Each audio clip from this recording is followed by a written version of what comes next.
everyone. Welcome so much. Thank you for being here tonight. We're just going to take a couple minutes or a minute to let everybody file in to the webinar. Hey everyone, welcome. It's good to see you. It's really Evelyn. It's really Evelyn. We found her. She has joined us.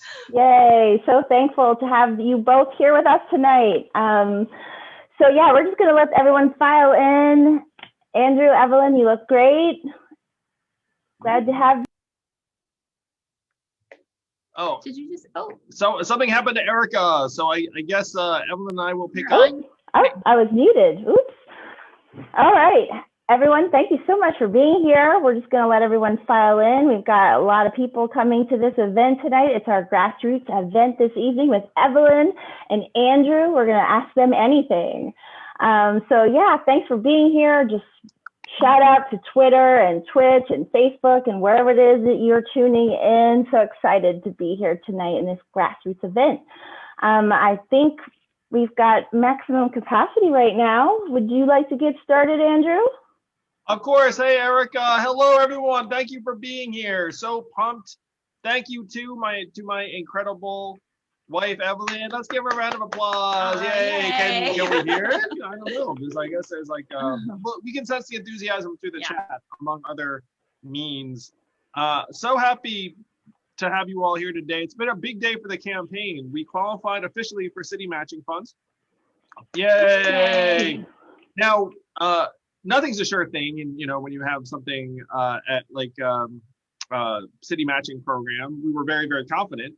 And thrilled that we got, I think something like $3.7 million in matching funds that we are going to treasure.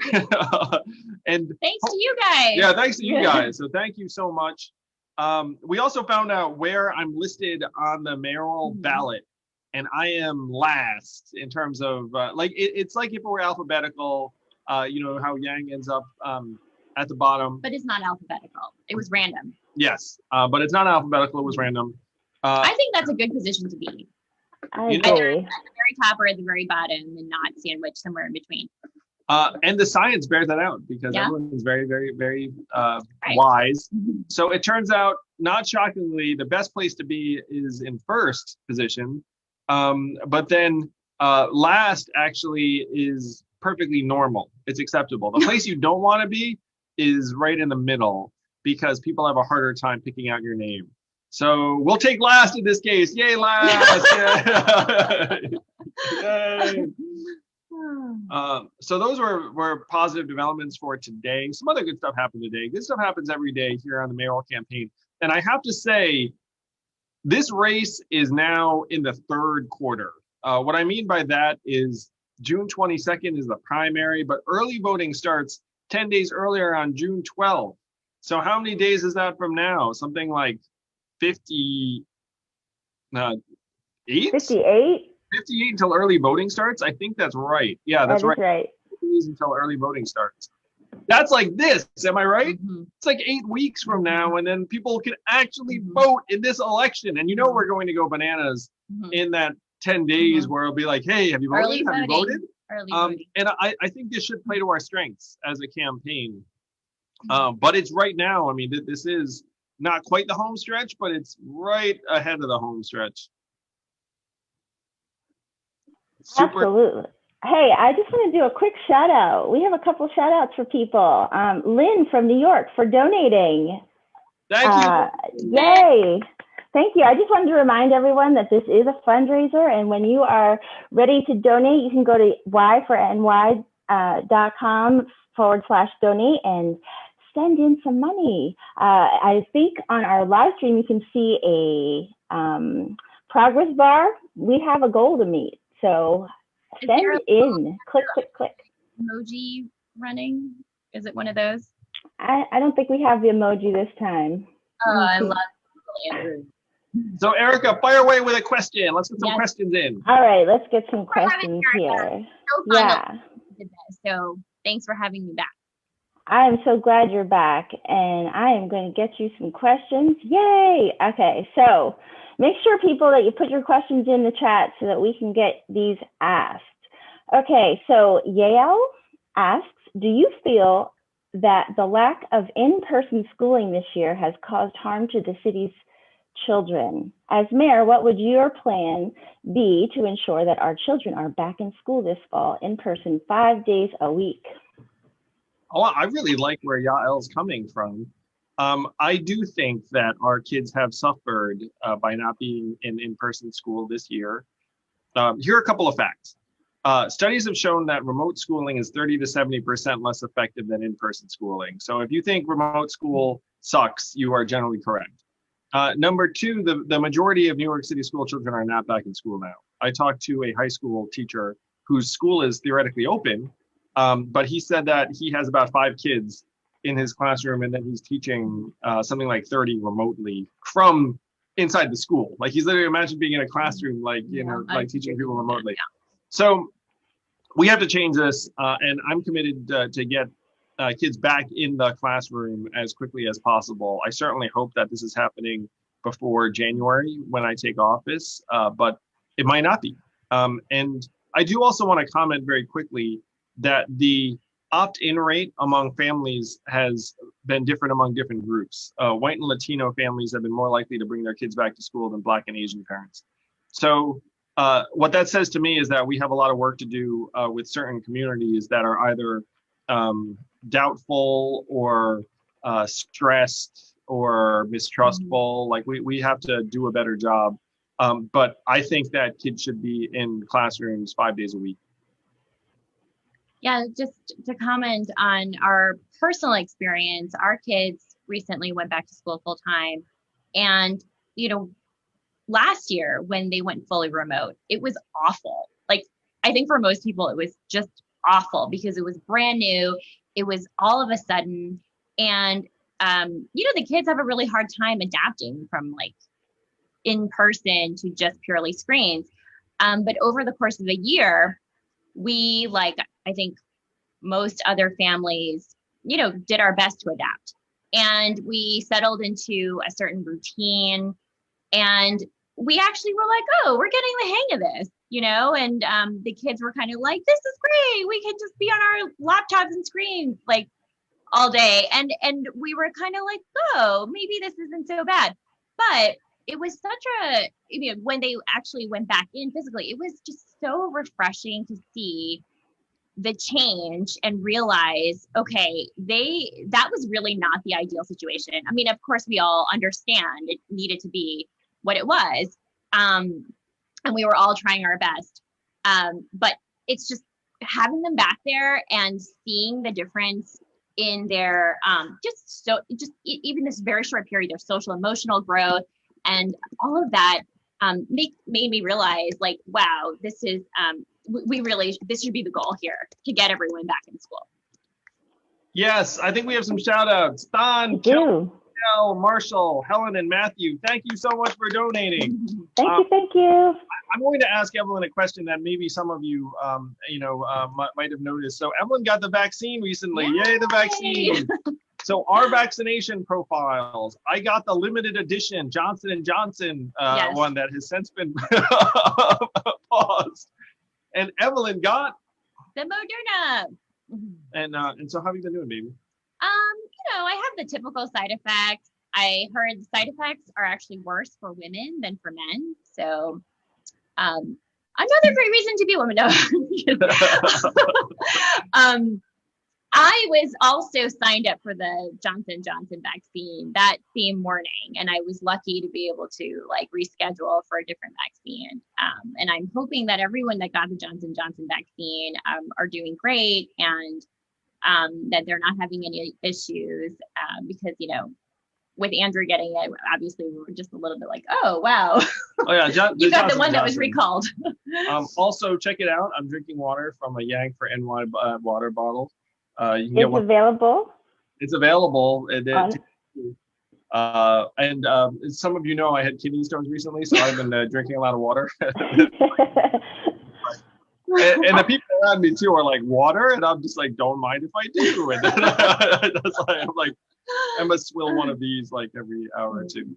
Observe. Yes, drinking water, very important. I have a question here that's specifically for Evelyn. Lori asks, what hair products does Evelyn use? Her hair is awesome.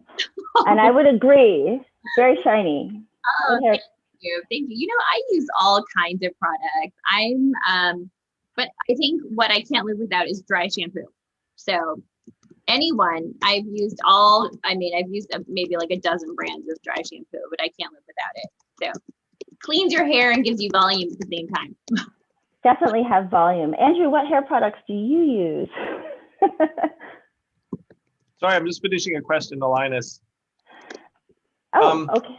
No problem. I'm doing some multi-channel action. No one wants my hair products. No, that was kind of a joke, but okay. Paul Mitchell tea tree shampoo. Yeah, that's pretty much all I use. Wow, so specific. It's very. I went to a stylist and they gave it to me and I liked it. I liked the way it smelled. I liked the way it felt. And I said, sure. It even felt a little bit Asian. Tea tree. All right.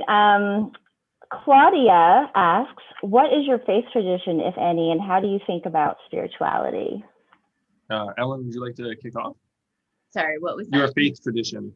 Oh, I'm a Christian. I identify as a Christian. I sort of identify as a bad Christian. No.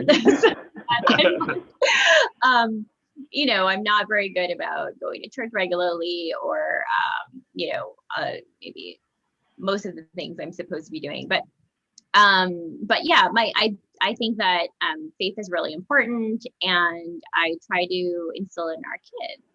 Yeah, I think that's one way where I'm excelling. Oh yeah, it's so cute. The other day we were lounging around at night, and then one of our boys said, like, "Mom, can you say a prayer for the family?" And I have them into prayer right now. Which I think is really awesome. So for me, I was brought up in a secular household, but I'm very grateful to Evelyn and to her faith for the role it plays in our family. And I think that it's a tremendous source of strength for a lot of people, including our family and all of us. Thank you. That's wonderful. I just want to remind everyone that we do have a goal. We're trying to hit 5K. So please donate. We're at $882 right now. So we need you to donate. Shout out to Greg, Toby Chukwu, Josh, Joseph from Woodside, and Darby from Manhattan. Thank you. You all are tremendous. Thank you for that. Thank you. So I'm going to go through some of the campaign stuff, the finance stuff. So we are still in a phase where everything from a New York City resident gets matched 8-to-1 up to $250. So if you give $10, we get another 80 from the city. If you give $20, we get 160, et cetera, et cetera. You can do some math. Yeah. But so this will continue through not that long from now, honestly. And so we're pushing very hard to get New York City small donors. So if you're not in New York City and you donate, thank you. Still counts. If you're in New York City, it does have a little bit of extra oomph. So spread the word. Really grateful. Tell your friends and family. Yeah, tell your friends, like, hey, you might not think it makes a difference, but if you donate $10 to Yang, the city will give the campaign $80 more, and they'll be like, what? And then you'll be like, yeah, I know, trust me, because we still have a ways to go to reach the city matching limit, which is 800K, I believe, of small dollar donations, and then we get an 8-to-1 on top of that, so it's 6.4 million on top of that. And at this point, am I right? Most likely voters are still undecided. So we have the most work to do right now in this period, reaching those voters. So thank you, guys. Thank you. Incredible. Excellent point. We do have a lot of undecideds out there, so we got to stay busy. Bobby asks, do you have a position on the therapeutic use of mushrooms? I am for the decriminalization of psilocybin mushrooms, in part because there are people that I know that have experienced very positive effects therapeutically.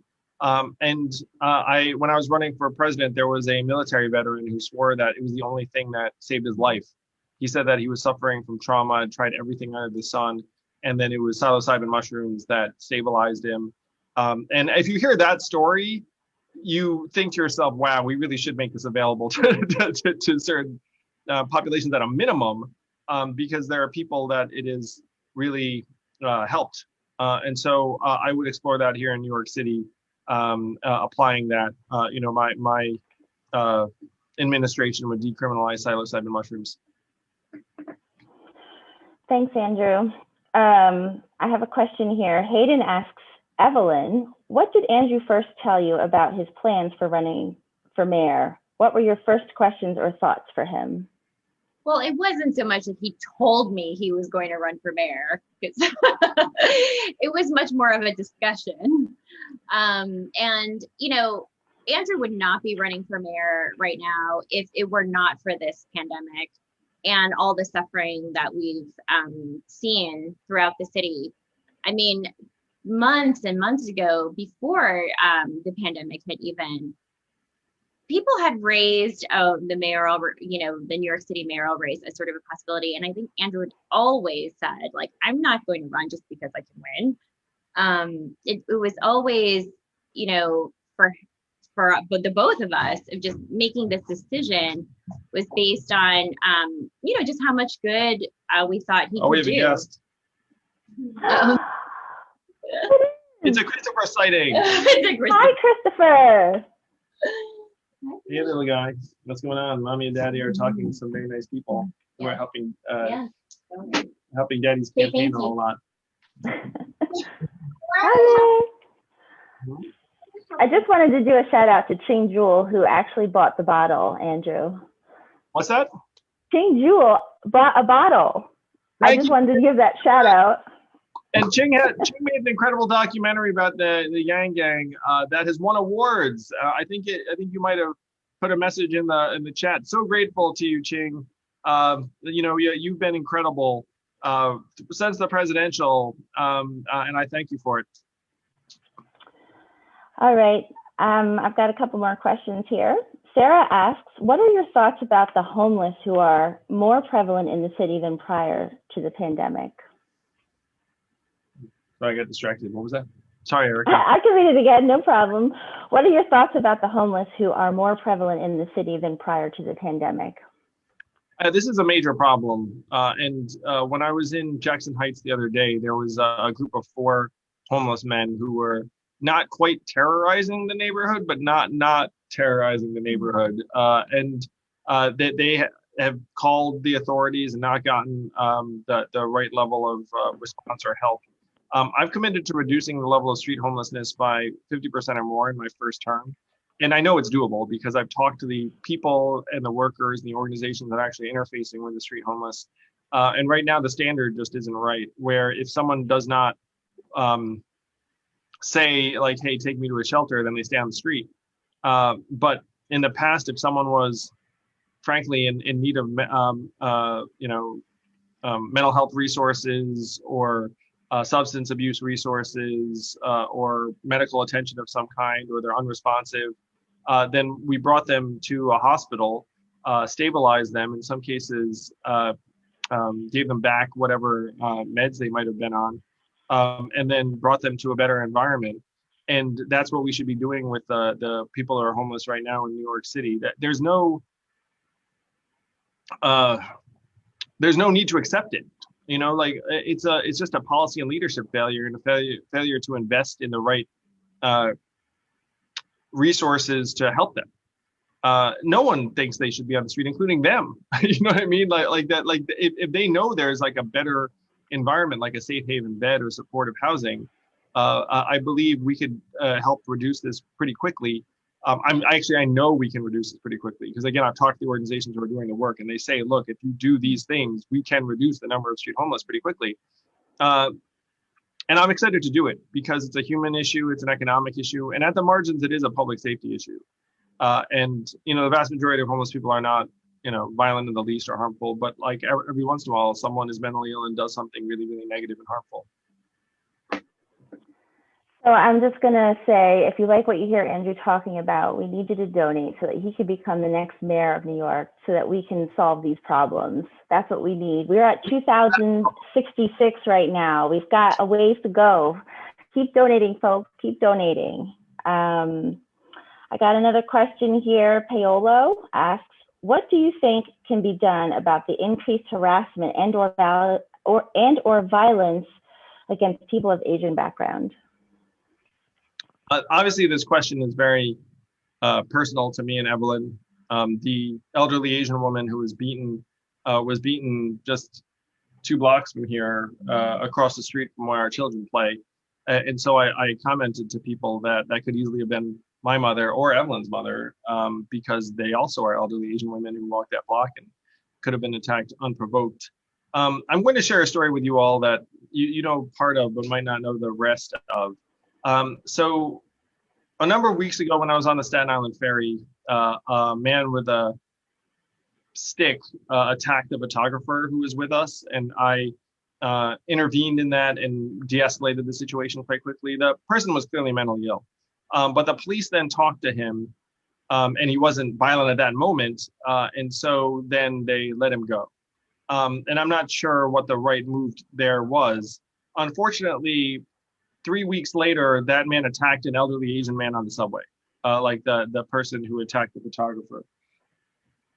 Now, if you see that, you think, well, you know, like this was a racist crime of anti-Asian violence, which it very well may have been.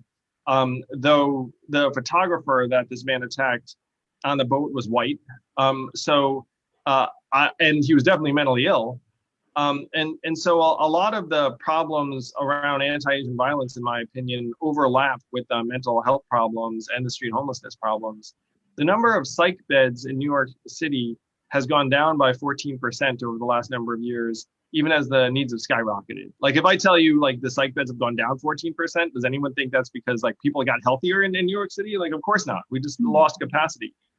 So there are things that we can do to try and help protect Asian Americans like from feeling like, you know, frankly, they're going to be attacked on the street of the subway. And I've now talked to, unfortunately, far too many Asian Americans who've been attacked unprovoked in these environments.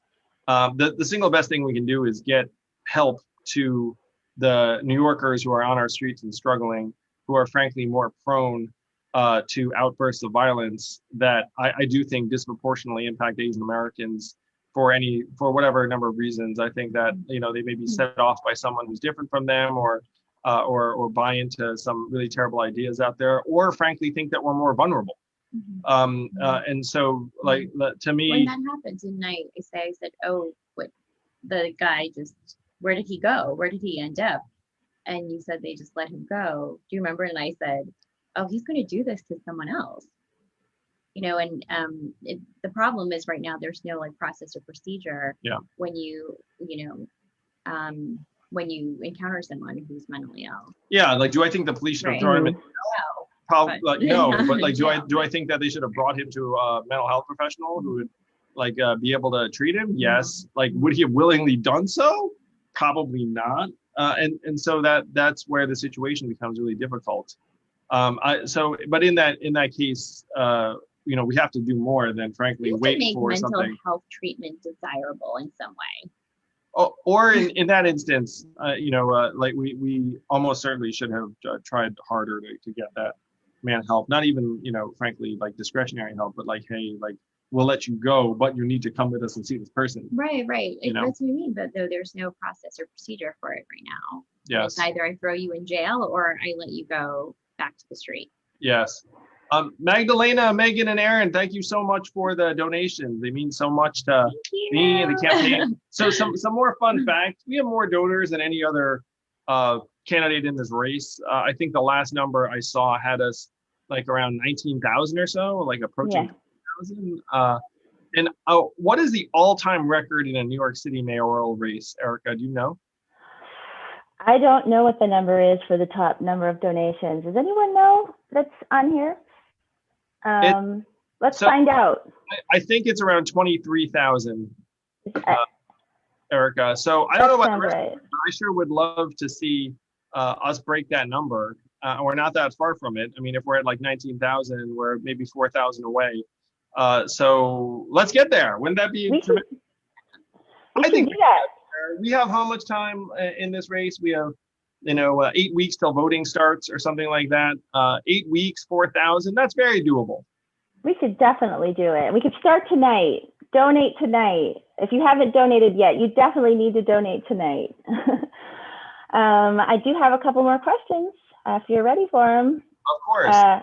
Hetty asks, what are the areas of criminal justice reform that you will focus on if you are mayor? And what will you bring to the mayor's office of criminal justice to ensure the proper funding is allocated to the various defender organizations? It's a tremendous question. There's one area that I know is under, and there's so many that are under-resourced, but like the legal resources for immigrants and immigrants communities are far lower than they should be. And they run into all sorts of problems as a result. What I talked to a man who was coming out of jail. This is not quite to this question, but we need to do more for folks who are re-entering society or trying to reintegrate. He actually turned to me and said, like, "Hey, will you do more for people like me?" And I said, "Yes, I will." I would consider that an extended part of the criminal justice system because these are people that are exiting. Our goal should be to decriminalize poverty because we have many systems right now that unfortunately have made it so that folks who are awaiting trial or other circumstances that just simply can't pay the necessary fines or to be free are running afoul of our current criminal justice system. And the single biggest thing on tap really is to re-envision Rikers. And I think there was another question about what do I think about the 4 jail plan. So that, and this is one of the difficult things about what lies ahead is we need to get rid of Rikers in its current form. Like Rikers in its current form is not working at all, and it's incredibly expensive. Now the replacement of the 4 borough jails plan, I also think needs to be re-examined. And that plan was approved at a certain point, but everywhere I've gone, frankly, near those sites, there are a lot of people that don't feel like that is the right approach. So a lot of the issues in New York City are these kinds of issues where there's obviously no simple answer, like in that case. But I am confident that we can re-envision / frankly, completely get rid of the need for Rikers and do it in a way that doesn't involve the jails that are currently being presented that some people are very, very upset about. I know that sounds like we're somehow doing magic of some kind, but I am confident. And I'm excited to get to work on finding ways that we can, frankly, replace Rikers with something that New Yorkers are excited about or happy about, or at least, frankly, not angry about. Right. Like maybe excited might be too strong a word, but at least like feel included and not up in arms about. Yeah.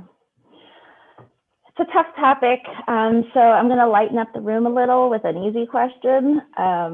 Let's see. Who is your favorite member of BTS? That question goes to both of you.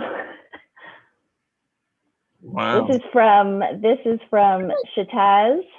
He was asking. Blackpink fans. Would you rather talk about Blackpink? I think. Blackpink.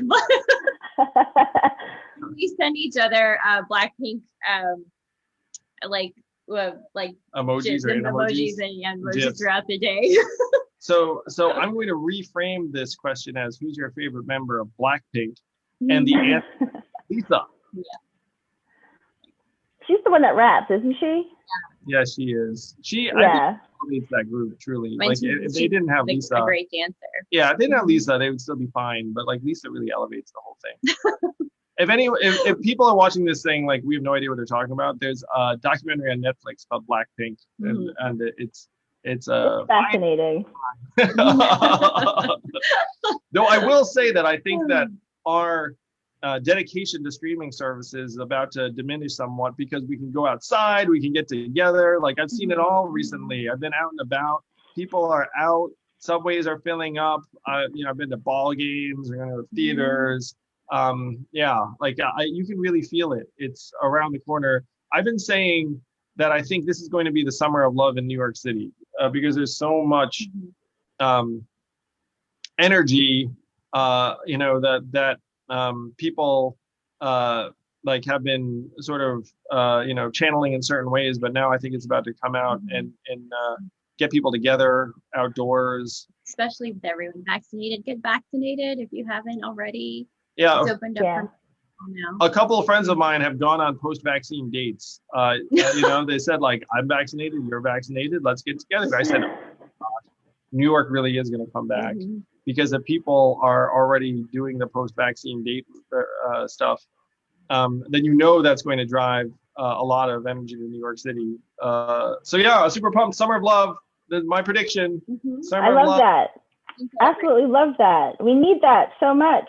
All right, I have David says he wants to thank you for today's announcement on placard parking abuse, including the forged placards and moving enforcement beyond NYPD to both citizens and DOT.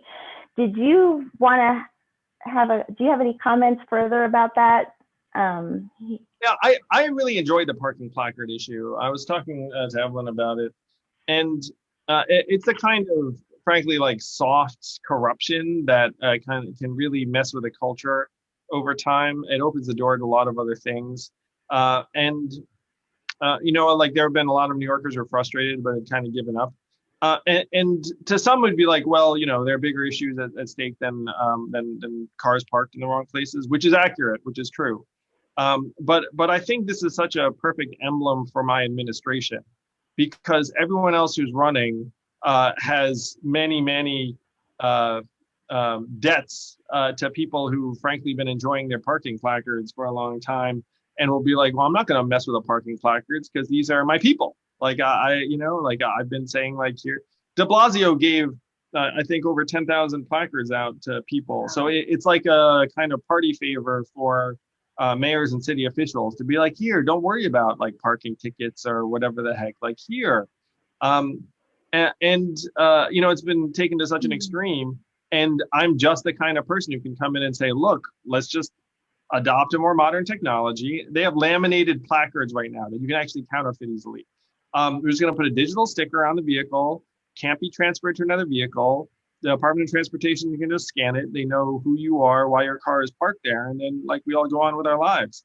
And it's only the kind of thing that, frankly, a candidate like me would be championing, because other people would be like, oh, I don't want to touch this because it's going to piss off all the people whose backs I need to scratch. And this is a more significant issue than you might think, because if you have an extra 40,000 cars parked in places they shouldn't be parked in New York City, like that causes problems.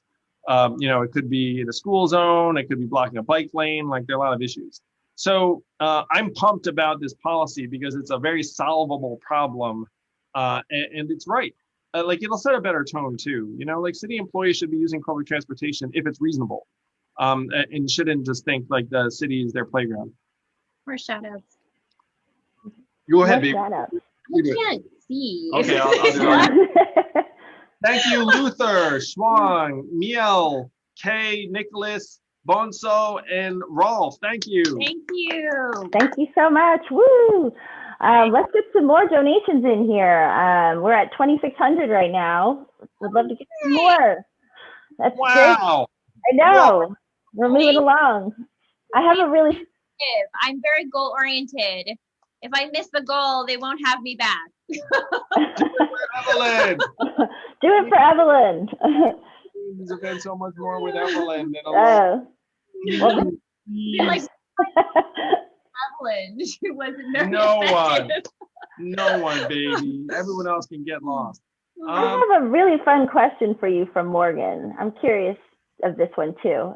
He's a scientist, or she, and recently found out that your parents are also scientists. Yay! Do you think being raised by scientists helped mold your worldview? And if so, how? Great question. So my father is a physicist. He got his PhD in physics, very nerdy. When I was a kid, I thought everyone's dad had a PhD, which is not right. My mother she got her master's in math and statistics. So not quite a scientist, but obviously very brainy. She went on to become an artist. Now, I would hesitate to say that I was raised in a certain way because my dad, frankly, was just kind of an introverted lab type. And so he would work in his lab all day, and then he would come home, and then it's not like he would talk to me a whole lot about either his work or the world. But I do think his brain wiring, frankly, did influence me and my brother just by who we are. Like, my brother went on to get a PhD in clinical psychology and is now a professor. Being a professor is kind of the family business. You know, I when I was young, I thought like maybe, but then I thought, no, I wouldn't be good at it. I wouldn't enjoy it as much. And so I decided to go, you know, toward what I thought was the business world, though that ended up being very different. Oh my gosh, Young from Oakland Gardens just donated $1,000. Thank you. I was literally looking at the bar, and I was like, oh my gosh, it jumped to 4,665, and that's because we got that donation. Thank you so much. Not garden, Oakland Farm. I got to get the town name right. Thank you, Young. You are a rock star, as is everyone here, as is everyone. Yes, thank you all. Yes. Oh my gosh, we got another donation. Luther Wow. just donated $2,000. Yay, Luther. I hope you live in New York City. How easy it is to make us happy. All it takes is a significant donation. And then Evelyn and Andrew are like, well, I mean, it's genuinely very touching. Right. It's very invigorating. Confetti. I don't know. So exciting.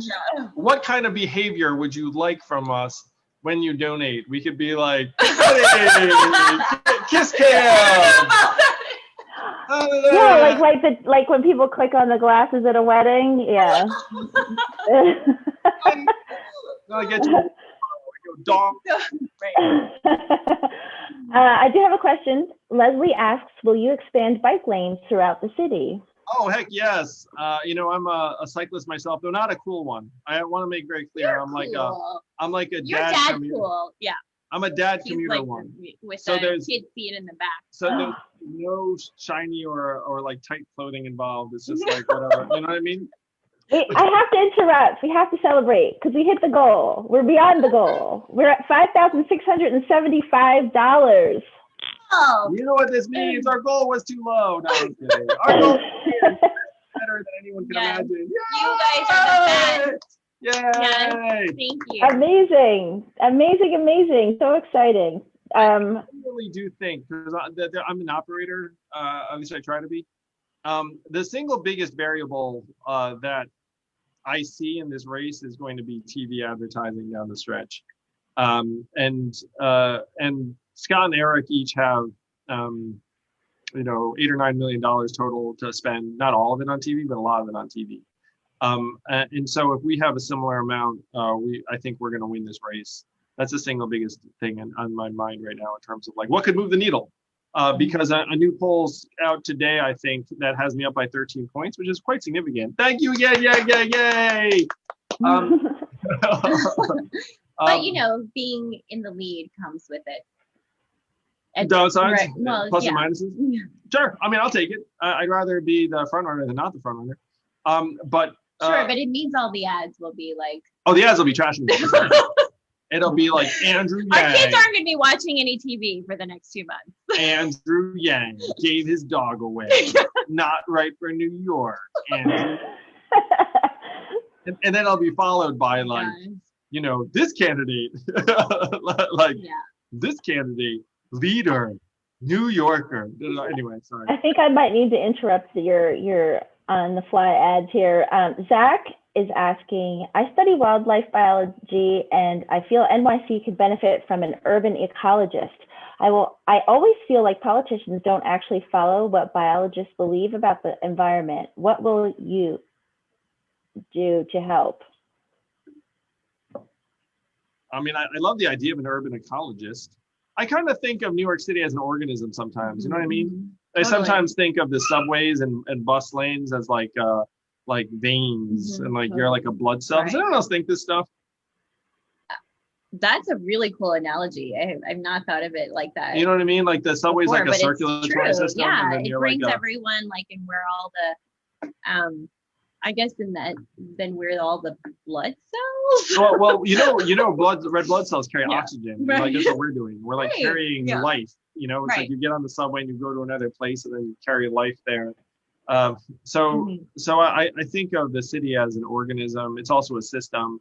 I think having an urban ecologist would be tremendous. Yeah. So thank you for the suggestion. I'm going to let you all know something. I don't talk about this that much either. I've got some ideas, but I want there to be a New York City X in a bunch of disciplines. I want there to be a New York City urban ecologist. Well, I think we already have a poet laureate, but that's the kind of thing I'm thinking of. In addition to a poet laureate, maybe we should have a philosopher.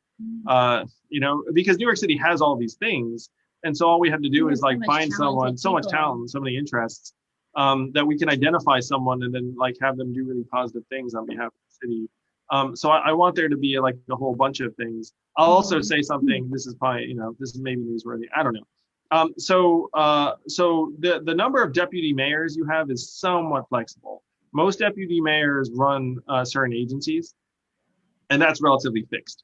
But there is some flexibility where you can have a deputy mayor of policy, you can have a deputy mayor of special projects or or environment.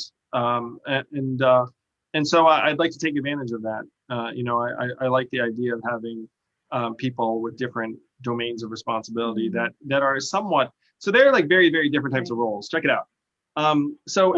If you run an agency, that's an enormous amount of responsibility and some of the most important thing anyone's going to do.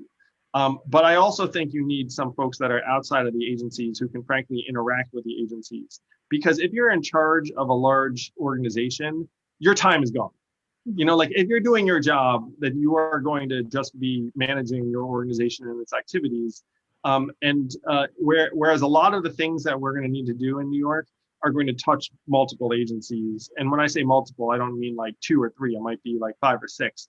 So you need people who are a little bit more flexible in their time and independent to be able to corral some of the resources. And some of these resources are going to be outside of the city agencies themselves. They're going to be in the private sector, the tech sector.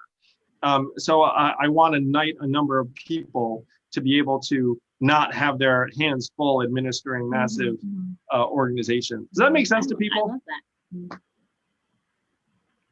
Yeah, so I think I'm going to have more deputy mayors than any other mayor before me, but I think that's the right move. Very cool. Very innovative. We are at $6,402. Exciting. I do have a question here for Evelyn. Anna asks, what has it been like to watch Andrew run for president and now mayor? And this might be our last question. Well, it's a pretty good last question. But go ahead. I don't know the answer to this one, obviously. I think people as in a mostly positive way. We went through one Twilight Zone to another Twilight Zone to another Twilight Zone. So it was the presidential into the pandemic and then into this mayoral race. And it's just this is not normal for, for people. But luckily, now I feel like I and our family, we've had some practice with it. He's so invigorated when at the prospect of helping people and doing good and seeing, he's always full of energy, but seeing it focused on something that could have such a tremendous impact, I think is an incredible blessing. It's incredible, example and role model for our children. Seeing dad kind of get out there every day and do this and talk about different issues. Yeah, it's really, it has its downsides in that he's gone a lot and obviously there's just campaign insanity. But for the most part, it's when he was in the presidential as the underdog and now in the mayoral as the front runner, it's just been, it's been exciting. It's been exciting and inspiring. So thanks, baby. I just want to how incredibly grateful I am to you every day because I couldn't do any of this if not for you. And the family is genuinely doing great, but it's doing great because of Evelyn. So thank you, baby. Really, you're such a rock star and rock. Love you. That's so sweet. Oh, that's so sweet. I feel like I need to turn away. No, that's so sweet. I love that. I'm sure it's so much better to have him running for office in your hometown, you know? Like, to see the family every morning and night is tremendous. Nothing compares to that's a big. Yeah. So I felt so bad. I'd be like, it's like Tuesday. I'd be like, hey, I'll be back Sunday for half a day before I. No. And he would have to talk about how great the pizza was in Iowa. Not, I've had it. It's not. It's not New York, but I mean, it's not that bad. I mean, I don't know about the rest of you. It's like, have you really found a pizza you didn't like? And you go someplace and like, like not New York, but I mean, when in Rome, right? When in Rome. We have a couple shout outs. Thank you. Go ahead. Greg from Brooklyn, Lily, and Yuri from New York. You all are incredible. Thank you. Greg. Thank you so much. Yes. Well, that's right. I was like, is that a typo? No. It has been really a good time being on this live stream with the two of you. You're such a wonderful couple. We're so fortunate to have you. Hopefully we know you will be the next mayor of New York City and the first lady of New York City. Do you have any last thoughts before we close it out? You go first, baby, and then I'll. I just want to say thank you. We're here because of all of you guys, and we are so grateful. I mean, we're in the home stretch, and we're just going to be counting on you guys more than ever. So all of that support, all of your good energy, it feeds us every day. It drives us. It keeps us going, keeps me going. So thank you. Thank you. Al, thank you again, Evelyn. It's so much more fun doing it with you, baby. Who else have I done these things with? Whoever they were, couldn't hold a candle. But also just so grateful and really excited. I think we're going to win this race, but we can't let up. Like, we have to roll up our sleeves and do the work and call and volunteer and mail. I mean, that's me. I mean, probably will mail, not you. You won't be mailing. I was thinking of different ways to reach people. Donate, bug our friends, not leave anything to chance. So the mechanics of this race for people, the last mayoral race, 750,000 New Yorkers voted in the primary out of 3.2 million registered Democrats. So that's 24%. That's not very high. And there are a lot of people who, frankly, make it their business to make sure that they win these elections, particularly folks who are in unions that are very, very interconnected with the government. So if you look at someone like Eric or Scott, you can bet that they're going to have a really good, tight organization in terms of getting out the vote. Even if it's not their organization, it could easily be like one of their union partners. And so we don't have that, being very frank. I think we're in great position to win because we have a lot of energy and a lot of appeal, and more New Yorkers want to vote for me, then that's very important. But we have to really work our butts off to get them to the polls. We have to work our butts off to give people that sense of urgency. I can't tell you how many people I've run into in New York City where they're like, hey, Andrew, support you, gonna vote for you. When's the election? Like a lot of people just don't know that it's so soon. So we have to use every moment up until early voting starts. Then we have to really use every moment during early voting and then get out that vote. If we do all these things and we work our hearts out, I think I've got a great chance to win this race. And I'm going to do everything I can to help New York City. I genuinely believe that I'm the person for this job, but I need your help. So thank you to each and every one of you for being here tonight, for your help and support. For those of you, I sense there are a lot of you who are volunteers and people who've been working hard on our behalf. We are at about like the halfway mark right now, but we're going to take this thing home if our energy goes up and up and up, and then we peak at the right time, win this race June 22nd, and then get ready to do the really hard work of trying to get New York City back on its feet. But we're going to do it. We're going to do it together. Thank you all so much. Thank you, Erica. Thank you, Evelyn. Thank you, everyone. Let's go New York City. If you're not Thanks, everyone. Because it's beautiful. It's getting more and more energized every single day. Thank you, everyone. Thank you so much for being here tonight. If you want more information, go to yangforny.com. If you want to volunteer, we want you to come out and help us get the vote out. It's getting close.